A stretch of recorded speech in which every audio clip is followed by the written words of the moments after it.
मैं डॉक्टर आशीष सवाल यूरोलॉजिस्ट और men's health expert New Delhi India से बोल रहा हूँ। इस वीडियो में हम लोग स्टेज 3 प्रोस्टेट कैंसर के बारे में डिस्कस करेंगे। स्टेज 3 प्रोस्टेट कैंसर होता क्या है, ये समझने के लिए आप एक डायग्राम देखिए। सो बेसिकली हमारे को प्रोस्टेट की एनाटॉमी समझनी चाहिए, उससे हमें पता चलेगा कौन सी स्टेज में कौन सा कैंसर होता है।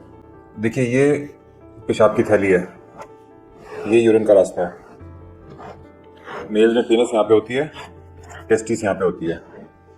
ये सारा पार्ट बाहर होता है, अंदर होता है। काफी लोग टेस्टिस को प्रोस्टेट समझते हैं, बट ये टेस्टिस होती है, प्रोस्टेट अलग होता है।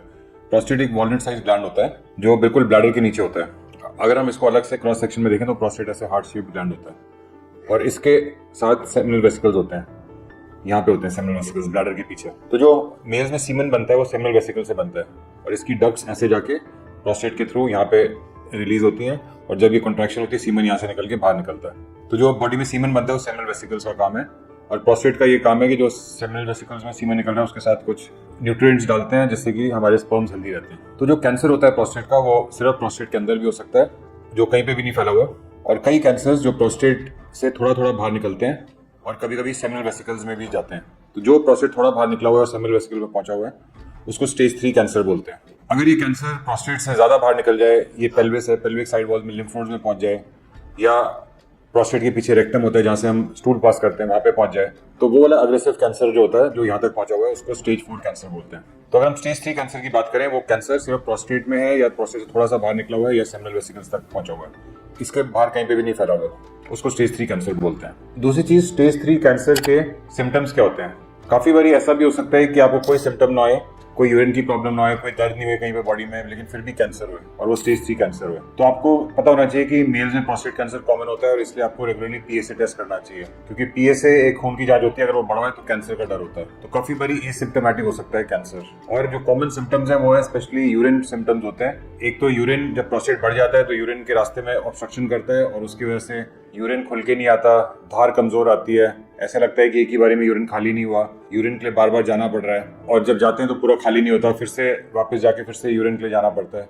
तो ये सब सिम्टम्स होते हैं और काफी बारी रुकावट के तो कोई सिम्टम नहीं होते, लेकिन ऐसा लगता है कि यूरिन बार बार जाना पड़ रहा है, रात को उठना पड़ रहा है, या एक बार यूरिन लगे तो जल्दी से भाग के जाना पड़ता है बाथरूम। तो ये सब सिम्टम्स होते हैं। तो या तो ऑब्स्ट्रक्टिव सिम्टम हो सकते हैं या इरिटेटिव सिम्टम हो सकते हैं, ये सारे प्रोस्टेट से रिलेटेड होते हैं। ये वाले से जो सिम्टम्स हैं ये एनलार्जमेंट ऑफ प्रोस्टेट में भी होते हैं और प्रोस्टेट कैंसर में भी हो सकते हैं। तो इसलिए आपको यूरिन की कोई भी तकलीफ हो उसको हल्के से नहीं लेनी चाहिए, प्रोस्टेट कैंसर हो सकता है। इसके अलावा काफी बारी जब प्रोस्टेट के बाहर कैंसर निकल रहा है तो पेल्विस में, पेरिनियम में, जो lower part of the body है जहाँ पे पेट होता है और पेल्विस होता है, वहाँ पे पेन होती है, कई लोगों को डिस्कम्फर्ट होता है, भारी भारी लगता है। तो अगर ऐसे आपको भारी भारी लग रहा है और कोई आपको और सिम्टम नहीं है तो हो सकता है प्रोस्टेट कैंसर हो, जरूर उसकी टेस्टिंग करानी चाहिए। कई लोगों को इरेक्शन की प्रॉब्लम हो जाती है क्योंकि प्रोस्टेट कैंसर इरेक्शन की नर्व तक पहुंच चुका है और उसके बाद इरेक्शन की प्रॉब्लम हो रही है। तो अगर इरेक्शन की प्रॉब्लम है 50 साल के बाद तो जरूर अपना प्रोस्टेट कैंसर का पीएसए टेस्ट कराना चाहिए। इसके अलावा कई बारी सीमन रेड कलर का आता है जिसे हिमेटोस्पर्मिया बोलते हैं। तो अगर ब्लड आ रहा है सीमन में तो वो भी कैंसर का एक इंडिकेशन हो सकती है, उसको इग्नोर ना करिए। या कभी यूरिन में ब्लड आ रहा है तो वो भी प्रोस्टेट कैंसर का एक सिम्टम हो सकता है, तो उसको भी इग्नोर नहीं करना चाहिए। अब अगर आपको ऐसे सिम्टम्स हो रहे हैं यूरिन के, या यूरिन में ब्लड आना है, या सीमन में ब्लड आना है, या पेल्विस में दर्द हो रही है और आपको प्रोस्टेट कैंसर है कि नहीं उसके टेस्ट करने हैं, तो क्या क्या टेस्ट होते हैं। सबसे पहले तो पीएसए टेस्ट होता है। पीएसए एक सिंपल ब्लड टेस्ट है जो 2 ml ब्लड को ड्रॉ करके हम लोग सैंपल देते हैं लैब में और उसकी रिपोर्ट शाम तक आ जाती है और ज्यादा महंगा टेस्ट भी नहीं होता, 500-600 रुपए का टेस्ट होता है। तो एक तो ये वाला टेस्ट करना चाहिए आपको देखने के लिए। अगर पीएसए 4 से कम है तो कैंसर का रिस्क कम होता है, लेकिन अगर पीएसए 4 से ज्यादा है तो प्रोस्टेट कैंसर का रिस्क होता है। तो इसलिए आपको पीएसए टेस्ट जरूर करना चाहिए अगर प्रोस्टेट कैंसर डायग्नोस करना है। पीएसए अगर बढ़े तो हमेशा कैंसर नहीं होता, तो इसलिए अगर पीएसए बढ़ा तो और भी टेस्ट करने होते हैं। एक तो एमआरआई होता है, एमआरआई में कोई प्रोस्टेट की गांठ आ जाती है काफी बारी, और काफी बारी एमआरआई में प्रोस्टेट की गांठ नहीं आती, लेकिन जब हम प्रोस्टेट बायोप्सी करते हैं, प्रोस्टेट में से नीडल डाल के टेस्टिंग करते हैं, तो उस टेस्टिंग में प्रोस्टेट कैंसर पता चलता है। उसमें प्रोस्टेट कैंसर का पता भी चलता है कि प्रोस्टेट कैंसर है कि नहीं, और दूसरा ग्रेड भी पता चलता है कि वो ग्रेड 1 है, जैसे ग्लीसन 3 है कि 4 है कि 5 है, या 6 है कि 7 है, या 8 है कि 9 है, या 10 है। तो ग्लीसन स्कोरिंग जो होती है, जो ग्रेड होता है कैंसर का, वो हमारे को प्रोस्टेट बायोप्सी से पता चलता है। जो स्टेज 3 कैंसर होता है उसमें यूजुअली पीएसए जो होता है 10 से ज्यादा होता है।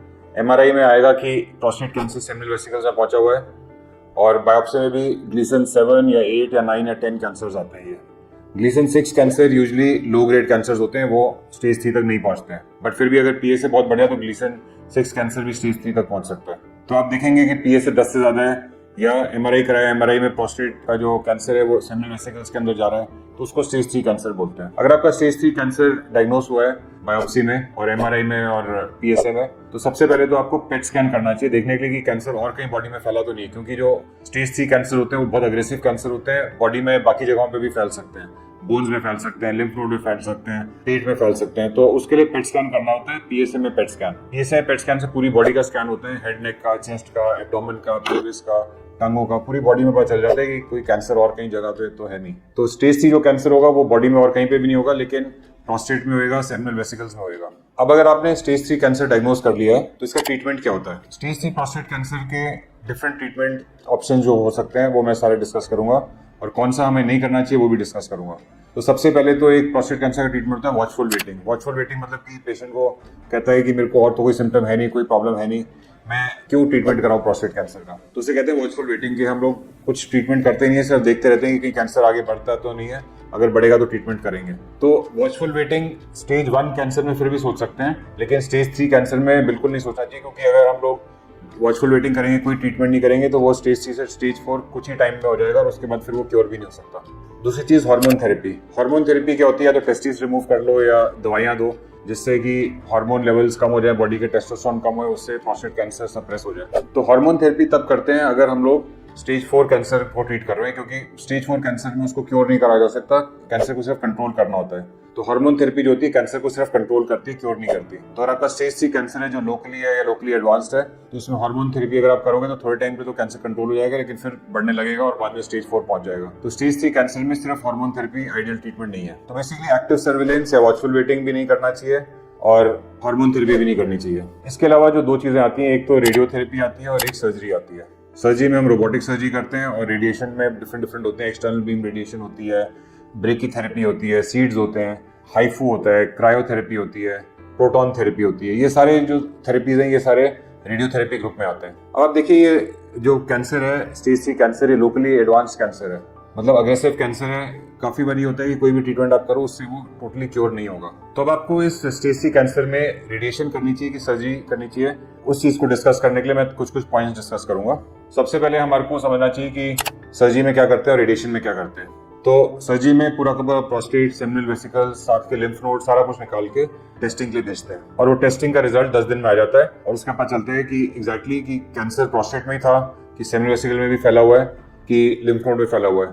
तो ये सारा एग्जैक्ट स्टेजिंग जो है सर्जरी से पता चल जाती है। लेकिन रेडिएशन जब हम करते हैं तो रेडिएशन हम पूरे पेल्विस को, प्रोस्टेट को, सेमिनल वेसिकल्स को, लिम्फ नोड को, सबको रेडिएट कर देते हैं। तो उस रेडिएशन से कैंसर सेल्स तो किल होते हैं, लेकिन हमारे को एग्जैक्ट स्टेजिंग नहीं पता चलती कि कैंसर कहाँ था, प्रोस्टेट में ही था कि प्रोस्टेट से सेमिनल वेसिकल में फैला हुआ है। तो ये सब पता नहीं चलता क्योंकि हमने टिश्यू निकाला ही नहीं, कोई टेस्टिंग करी नहीं है। दूसरा, रेडिएशन के बाद हम लोग हार्मोन थेरेपी भी स्टार्ट कर देते हैं, और हार्मोन थेरेपी 2 साल तक चलती रहती है। तो उससे पीएसए कम रहता है और पीएसए फ्लक्चुएट करते रहता है, तो उससे आपको एग्जैक्टली पता चलेगा नहीं कि ये कैंसर क्योर हुआ भी है कि नहीं है। 2 साल के बाद जब हम हार्मोन थेरेपी बंद करते हैं उसका देखते हैं कि पीएसए कंट्रोल हुआ है कि नहीं हुआ। अगर वो पीएसए कंट्रोल हुआ होता है तो हम 2 साल के बाद जब पीएसए टेस्ट करते हैं और अगर पीएसए 0 होएगा तो दैट मीन्स कि रेडिएशन ने काम किया है। लेकिन अगर 2 साल के बाद हम देखें पीएसए 0 नहीं हो रहा और पीएसए बढ़ रहा है, दैट मीन्स कि 2 साल तक रेडिएशन ने क्योर ही नहीं किया, लेकिन हम लोग हार्मोन थेरेपी से सप्रेस करके बैठे हैं, और 2 साल के बाद हम बैक टू स्क्वायर वन है कि आपने रेडिएशन करा भी ली और कैंसर वहीं का वहीं है। जबकि सर्जरी के अंदर आपका पूरा प्रोस्टेट सारा कुछ निकल जाता है और हम टेस्टिंग के लिए भेजते हैं, 10 दिन में जब रिपोर्ट आते हैं वो पता चल जाता है कि कैंसर पूरा निकल गया है कि अभी भी कुछ बाकी है। तो एक तो अगर हम सर्जरी पहले करेंगे तो एग्जैक्ट स्टेजिंग पता चल जाती है हमारे को। दूसरा, सक्सेसफुल सर्जरी के बाद जब हम 6 हफ्ते बाद पीएसए करते हैं तो वो 0 हो जाएगा। तो एक काफी रिलैक्सेशन होती है पेशेंट को, फैमिली को, कि अब पीएसए 0 हो गया है तो मतलब कैंसर क्योर है, बॉडी में कोई कैंसर नहीं है। लेकिन रेडियोथेरेपी के बाद हार्मोन थेरेपी चलती रहेगी, पीएसए फ्लक्चुएट करते रहेगा, तो कभी भी वो sense of relaxation, sense of relief patient या फैमिली के पास नहीं आएगा और उनको हमेशा लगेगा कि कैंसर क्योर हुआ है कि नहीं हुआ। तीसरी चीज जो मेजर एडवांटेज है सर्जरी का वो ये है कि जब हम सर्जरी करते हैं और पूरा प्रोस्टेट निकाल देते हैं और हमारे को एग्जैक्ट स्टेजिंग पता चल गई तो हम लोग इमीडिएटली डिसाइड कर सकते हैं कोई सेकेंडरी ट्रीटमेंट करना है कि नहीं। मतलब कि अगर रेडिएशन करनी पड़े उसके रेजिडुअल डिजीज के लिए या एडवांस डिजीज के लिए तो हम आराम से रेडिएशन 6 महीने बाद कर सकते हैं और जो भी बचा कुचा कैंसर है उसको ट्रीट कर सकते हैं। लेकिन रेडियोथेरेपी के बाद अगर हमारे को पता चले कि कैंसर अभी भी है तो सर्जरी करना आसान नहीं है, क्योंकि रेडिएशन की वजह से प्रोस्टेट अपने सराउंडिंग एरियाज से, सराउंडिंग टिश्यूज से, रेक्टम से, ब्लैडर से पूरा चिपक जाता है और वो सीमेंटेड प्रोस्टेट को बाहर निकालना सर्जरी से कॉम्प्लिकेशंस के बिना नहीं है। ज़्यादा कॉम्प्लिकेशंस होती हैं, रिजल्ट्स इतने अच्छे नहीं आते हैं। तो हमेशा सर्जरी के बाद रेडिएशन करना बहुत आसान है, लेकिन रेडिएशन के बाद सर्जरी करना इतना आसान नहीं है और बहुत कॉम्प्लिकेशंस भी होती हैं। इसके अलावा क्योंकि हम लोगों ने 2 साल डिले कर दिया है रेडिएशन के बाद, तो उस 2 साल में काफ़ी बारी कैंसर और एडवांस हो गया होता है, तो सर्जरी करने का फायदा भी नहीं होता। तो जब हम स्टेज 3 कैंसर की बात कर रहे हैं, जो इतना अग्रेसिव कैंसर है, काफ़ी बारी होता है कि हमारे को मल्टीमोडल थेरेपी करनी होती है। तो मल्टीमोडल थेरेपी हमेशा यही बेटर होता है कि पहले आप सर्जरी करो और सर्जरी के बाद अगर जरूरत हो तो रेडिएशन करो, रादर देन कि आप रेडिएशन करो और उसके बाद फिर सर्जरी कर ही ना पाओ। तो बेटर कंट्रोल तभी होगा जब हम हर तरीके से कैंसर को अटैक करेंगे। पहले सर्जरी करेंगे, जरूरत पड़ी तो रेडिएशन देंगे, जरूरत पड़ी तो हार्मोन थेरेपी देंगे। जो सारी चीजें एक साथ अटैक करती हैं तो फिर कैंसर की डेथ हो जाती है और हम लोग कैंसर विनर्स निकल के आ सकते हैं। इसके अलावा देखा गया है कि स्पेशली यंग पेशेंट्स में जिनको रेडिएशन देते हैं प्रोस्टेट कैंसर की, तो आगे जाके प्रोस्टेट का साइज बढ़ जाता है, यूरिन में ब्लॉकेज, यूरिन में ब्लड आना, ये सब चीजें क्योंकि प्रोस्टेट बॉडी में ही है, तो ये सब साइड इफेक्ट्स और कॉम्प्लिकेशंस होती हैं। इसके अलावा देखा गया है कि जिनको प्रोस्टेट कैंसर के लिए रेडिएशन दी थी, 3 से 5% पेशेंट्स में ब्लैडर कैंसर हो जाता है 20 से 30 साल बाद। तो आप एक कैंसर के लिए रेडियोथेरेपी कराओ और दूसरा कैंसर 20-30 साल बाद डेवलप हो रहा है, अच्छी बात नहीं है। तो आइडियली अगर आपका स्टेज 3 कैंसर है और आप रेडियोथेरेपी और सर्जरी में कंफ्यूज हो, तो आपको सबसे पहले सर्जरी करानी चाहिए और उसके बाद ही सोचना चाहिए कि रेडिएशन की जरूरत है भी कि नहीं है। और सर्जरी भी डिफरेंट टाइप्स की होती है, ओपन सर्जरी होती है, लैप्रोस्कोपिक सर्जरी होती है, रोबोटिक सर्जरी होती है। तो बेस्ट ट्रीटमेंट इसका रोबोटिक सर्जरी है, क्योंकि रोबोटिक सर्जरी में 3D HD विजन होती है, मैग्नीफाइड व्यू होता है, सब कुछ बड़ा बड़ा दिखता है। हम लोग यूरिन कंट्रोल की नर्व्स को, इरेक्शन की नर्व्स को बचा सकते हैं। तो ये सब रोबोटिक सर्जरी के एडवांटेजेस हैं। प्लस रोबोटिक सर्जरी के जो आर्म्स होते हैं उनकी 360 डिग्री मूवमेंट होती है।